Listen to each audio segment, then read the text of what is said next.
आगामी परीक्षाओं को ध्यान में रखकर हम लोग करंट अफेयर्स के प्रैक्टिस सेट भी कर रहे हैं।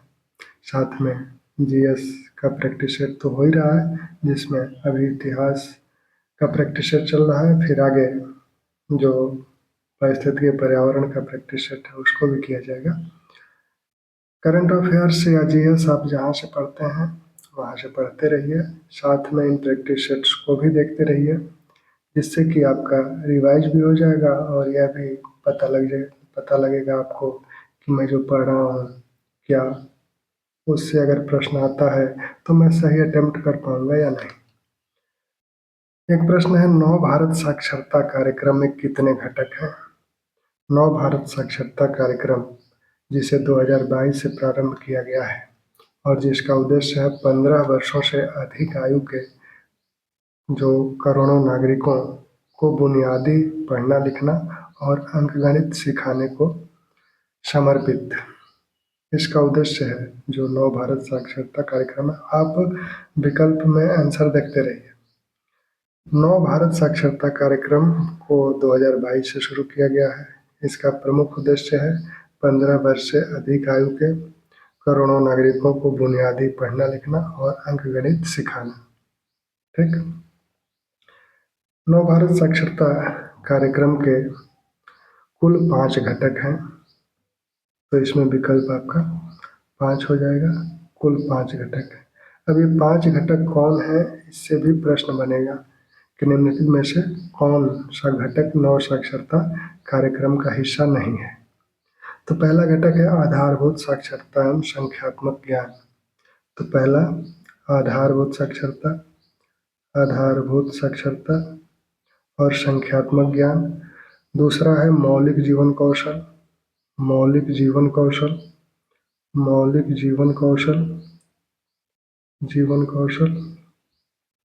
तीसरा घटक है बुनियादी शिक्षा और चौथा घटक है व्यावसायिक कौशल और पांचवा घटक है निरंतर शिक्षा। ठीक, तो ये 5 घटक हैं नव भारत साक्षरता कार्यक्रम में। अब इससे संबंधित एक शब्दावली भी बहुत ही प्रयोग की जा रही है कि कार्यात्मक साक्षरता क्या है और साक्षरता की जो सामान्य परिभाषा थी वो क्या है। तो साक्षरता की जो सामान्य परिभाषा है वो ये है कि पढ़ना लिखना जानना साक्षरता है। साक्षरता में पढ़ना और लिखना दोनों शामिल है, जबकि कार्यात्मक साक्षरता में पढ़ना लिखना के साथ साथ जीवन कौशल और संख्या ज्ञान। कार्यात्मक साक्षरता में पढ़ना लिखना तो शामिल है ही है, साथ में जीवन कौशल और संख्यात्मक ज्ञान को भी जब शामिल कर लिया जाएगा तो उसे कार्यात्मक साक्षरता कहा जाएगा। ठीक, दूसरा प्रश्न, इंडिया सेमीकंडक्टर मिशन के तहत देश की 6वीं सेमीकंडक्टर यूनिट कहाँ स्थापित की जा रही है? इंडिया सेमीकंडक्टर मिशन के तहत देश की 6वीं सेमीकंडक्टर यूनिट कहाँ स्थापित की जा रही है? उत्तर प्रदेश, गुजरात, असम, बिहार, 4 विकल्प हैं। तो इस सेमीकंडक्टर जो मिशन है, इंडिया सेमीकंडक्टर मिशन, यह नोडल एजेंसी है इंडिया में सेमीकंडक्टर उत्पादन में आत्मनिर्भरता प्राप्त करने के लिए जो सेमीकान इंडिया कार्यक्रम चलाया जा रहा है। सेमीकान इंडिया कार्यक्रम जो चलाया जा रहा है, सेमीकान इंडिया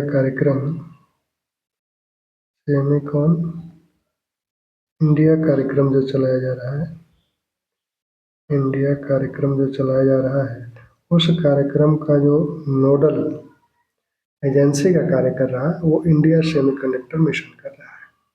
तो इंडिया सेमीकंडक्टर मिशन के तहत 6 यूनिट सेमीकंडक्टर बनाने के 6 यूनिट स्थापित किए जा रहे हैं, जिसमें छठवीं यूनिट जो स्थापित की जा रही है वो उत्तर प्रदेश के नोएडा में स्थापित की जा रही है। छठवीं जो स्थापित की जा रही है उत्तर प्रदेश के नोएडा में। इसकी 4 यूनिट गुजरात में स्थापित की गई है। 4 यूनिट इसकी गुजरात में स्थापित की गई है और 1 यूनिट असम में स्थापित की गई है और 1 यूनिट जो छठवीं है वो उत्तर प्रदेश के नोएडा में। इस तरह से 6 यूनिट इस मिशन के तहत स्थापित किए जा रहे हैं। ठीक। अगला प्रश्न, पंचायती राज मंत्रालय द्वारा जारी किया गया पंचायत उन्नति सूचकांक 2022-23 के संदर्भ में असत्य कथन को चिन्हित कीजिए। पंचायती राज मंत्रालय द्वारा पंचायत उन्नति सूचकांक 2022-23 जारी किया गया है। अब उससे संबंधित 4 कथन है, उसमें से कौन सा कथन असत्य है? पहला कथन है यह कुल 10 विषयों में पंचायतों के प्रदर्शन को दर्शाता है। पहला कथन है कि यह कुल 10 विषयों में पंचायतों के प्रदर्शन को दर्शाता है, यानी 10 विषयों के संदर्भ में पंचायतों का मूल्यांकन किया गया है। दूसरा, सिर्फ एक पंचायत अचीवर श्रेणी में है। यह जो पंचायतें हैं तो इसमें जो श्रेणी निर्धारित की गई है कि अचीवर श्रेणी, फ्रंट रनर, परफॉर्मर, एस्पिरेंट और बिगिनर, ये 5 श्रेणियां इस रिपोर्ट में दर्शाई गई, इस सूचकांक में दर्शाई गई हैं। तीसरा कथन है देश में शीर्ष स्थान तेलंगाना की वर्णपुर ग्राम पंचायत का है। चौथा कथन है उत्तर प्रदेश में लखनऊ जिला की धनोहरी पंचायत शीर्ष स्थान पर है। तो इसमें इस प्रश्न में थोड़ी सी एक विकल्प में गलती हुई है, तो विकल्प में जो गलती है उसको भी आप उसका करेक्शन करें। पहला कहा जा रहा है कि यह कुल 10 विषयों में पंचायतों के प्रदर्शन को दर्शाता है। दरअसल कुल 10 विषयों में पंचायतों के प्रदर्शन को नहीं दर्शाता है, सिर्फ 9 विषयों में पंचायतों के प्रदर्शन को दर्शाता है। सिर्फ 9 विषयों में पंचायतों के प्रदर्शन को यह दर्शाता है। दरअसल यह सूचकांक इसलिए जारी किया गया, यह ग्राम पंचायतों के बीच सतत विकास लक्ष्यों की प्रगति का मूल्यांकन करता है कि जो सतत विकास लक्ष्य हैं उन संयुक्त राष्ट्र संघ के उन सतत विकास लक्ष्यों में जो पंचायतों से संबंधित हैं उन विषयों में कहाँ तक पंचायतों ने उन विषयों में कहाँ तक प्रगति की है। तो 9 विषय को लेकर यह रिपोर्ट, यह सूचकांक तैयार किया गया है।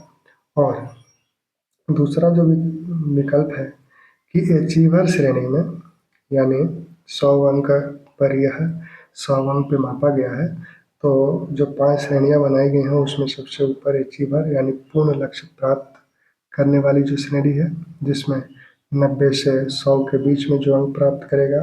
दूसरी श्रेणी फ्रंट रनर है, अग्रणी है, जिसने भी 75 से 90 के बीच अंक प्राप्त किया है 100 में से, वो इस श्रेणी में है।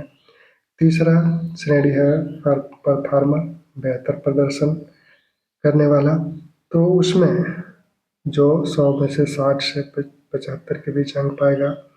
चौथी श्रेणी है आकांक्षी, एस्पिरेंट, यानी जो 100 में से 40 और 60 के बीच अंक पाएगा। और अंतिम श्रेणी है आरंभिक स्तर, यानी बिगिनर, जो 0 से 40 के बीच जिनका अंक है, जिन पंचायतों का, उसे बिगिनर माना जाएगा। तो सिर्फ एक पंचायत अचीवर श्रेणी में है। दरअसल इसमें कोई भी पंचायत अचीवर श्रेणी में नहीं है। अचीवर श्रेणी में कोई भी पंचायत नहीं है। तो इन विकल्पों में 2 विकल्प गलत हो गए हैं।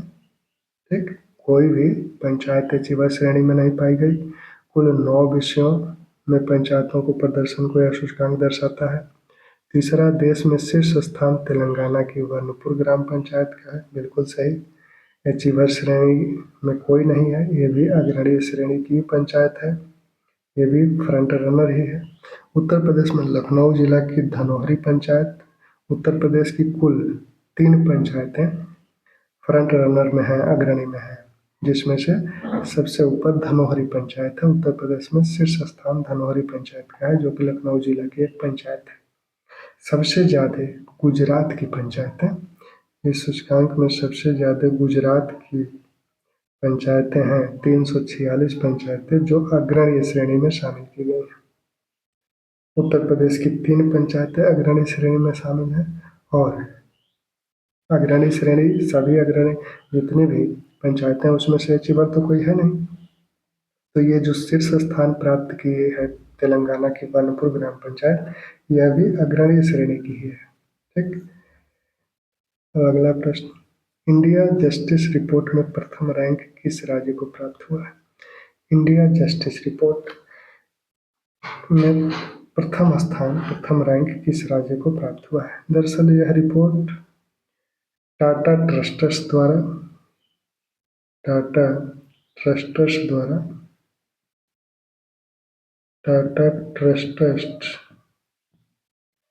द्वारा जारी किया गया है। टाटा ट्रस्ट्स ने 6 सिविल सोसाइटियों का सहयोग इसे बनाने में लिया है। 6 सिविल सोसाइटियों का सहयोग इसे बनाने में लिया है और इसमें जिन चीज़ों को देखा गया है, पुलिस, न्यायपालिका, जेल, कानूनी सहायता की क्षमता का मूल्यांकन राज्यों का किया गया है। इसमें जो प्रथम रैंक है वो है कर्नाटक का। इसमें प्रथम रैंक है इंडिया जस्टिस रिपोर्ट में प्रथम रैंक कर्नाटक का है, दूसरा आंध्र प्रदेश का है और तीसरा तेलंगाना का है, चौथा केरल का है। चौथा रैंक केरल का है। ठीक। अगला प्रश्न है, प्रजा फाउंडेशन द्वारा जारी शहरी शासन सूचकांक में उत्तर प्रदेश का कौन सा स्थान है? प्रजा फाउंडेशन द्वारा जारी शहरी सूचकांक, प्रजा फाउंडेशन ने शहरी सूचकांक को जारी किया है। तो इस शहरी सूचकांक में उत्तर प्रदेश का जो रैंक बनाई गई है, कौन सा स्थान है उत्तर प्रदेश का? यह जो प्रजा फाउंडेशन ने शहरी सूचकांक बनाया है, इसके लिए इसमें 4 घटकों का प्रयोग किया गया है। 4 चीज़ें देखी गई हैं शहरों में। एक तो शहरी निर्वाचित प्रतिनिधि संरचना कि शहरों की जो संस्थाएं हैं, स्थानीय शहरी संस्थाएं, उसमें निर्वाचित प्रतिनिधियों की संरचना कैसी है। दूसरा, सशक्त शहर प्रशासन, शहर में प्रशासन के सशक्तिकरण को। तीसरा, नागरिकों के सशक्तिकरण को और चौथा, राजकोषीय सशक्तिकरण को। तो ये 4 घटकों के आधार पर यह सूचकांक तैयार किया गया है।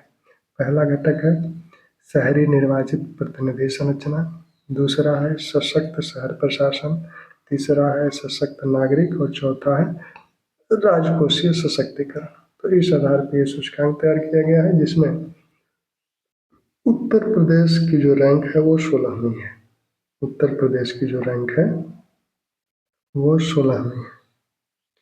16वीं रैंक उत्तर प्रदेश की है। बिहार की 15वीं है। बिहार की रैंक 15वीं है। दूसरा स्थान इसमें उड़ीसा का है, उड़ीसा का, और पहला स्थान इसमें केरल का है। पहला स्थान केरल का है। ठीक। अगला प्रश्न है, 23वें विधि आयोग के अध्यक्ष कौन है? 23वें विधि आयोग के अध्यक्ष कौन है? विकल्प जो है दिनेश माहेश्वरी, डीपी वर्मा, हितेश जैन, उपरोक्त में से कोई नहीं।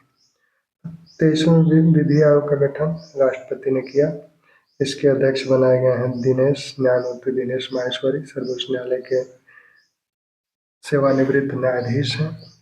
इनकी अध्यक्षता में यह विधि आयोग बना है। 3 वर्ष इसका कार्यकाल है, 1 सितंबर 2024 से 31 अगस्त 2027 तक।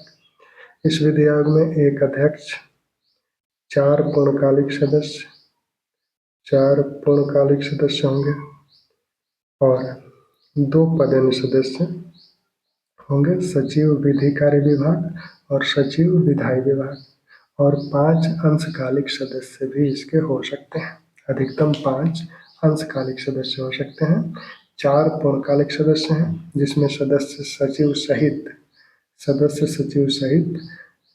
4 पूर्णकालिक सदस्य हैं, 2 पदेन सदस्य हैं, एक विधि कार्य विभाग के सचिव और दूसरे विधायी विभाग के सचिव। 5 अधिकतम अंशकालिक सदस्य हो सकते हैं इसके। ठीक। अगला, चुनाव आयोग ने एक मतदान केंद्र पर अधिकतम मतदाताओं की संख्या 1500 से घटाकर कितनी कर दी है? चुनाव आयोग ने मतदाताओं की एक बूथ पर 1500 मतदाता पहले होते थे, 1500 मतदाताओं की वोटिंग करानी है। लेकिन यदि अगर मत प्रतिशत अधिक हो गया, सभी मतदाता अगर वहाँ उपस्थित हो जाते थे तो दिक्कत होती थी। तो इसको ध्यान में रखकर चुनाव आयोग ने अब मतदाताओं की संख्या 1200 निर्धारित की है कि एक बूथ पर अधिकतम 1200 मतदाता वोट कर सकते हैं। ठीक। अगला प्रश्न है, किस शहर को पहला भिक्षावृत्ति मुक्त शहर घोषित किया गया है? किस शहर को पहला भिक्षावृत्ति मुक्त शहर घोषित किया गया है? तो यह शहर है इंदौर।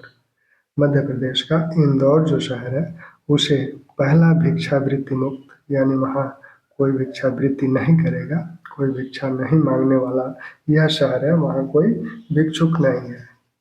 जो शहरों में भिक्षुक दिखते हैं, जो लोग भिक्षा मांगते हैं, तो उस तरह का कोई भी आपको इंदौर में नहीं दिखेगा। ठीक। यहाँ जो सूरत नाम दिया गया है, सूरत और जबलपुर, ये जो स्वच्छ वायु सूचकांक जो आया है उसमें स्वच्छ वायु सूचकांक में सूरत का पहला स्थान है, जबलपुर का दूसरा स्थान है और उस सूचकांक में उत्तर प्रदेश में आगरा का पहला स्थान है। तो इन शहरों को भी ध्यान रखिएगा कि सूरत स्वच्छ वायु सूचकांक में पहला स्थान है उसका, जबलपुर का दूसरा स्थान है, आगरा का उत्तर प्रदेश में पहला स्थान है, इंदौर पूर्ण भिक्षावृत्ति मुक्त शहर घोषित किया गया है। अगला प्रश्न, निम्नलिखित में से किन रचनाओं की पांडुलिपियों को यूनेस्को की मेमोरी ऑफ द वर्ल्ड में शामिल किया गया है? पहला विकल्प है श्रीमद् भागवत गीता, दूसरा नाट्यशास्त्र, तीसरा विकल्प है उपरोक्त दोनों, चौथा विकल्प है उपरोक्त में से कोई नहीं। तो ये दोनों जो रचनाएं हैं, इन दोनों रचनाओं की पांडुलिपियों को, यानी ग आंसर, ग विकल्प सही है, दोनों रचनाओं की पांडुलिपियों को यूनेस्को की मेमोरी ऑफ द वर्ल्ड में शामिल किया गया है। तो फिर हम आगे ऐसे ही कुछ प्रश्नों के साथ आपके साथ मिलेंगे। तब तक आप अपना पढ़ते रहिए।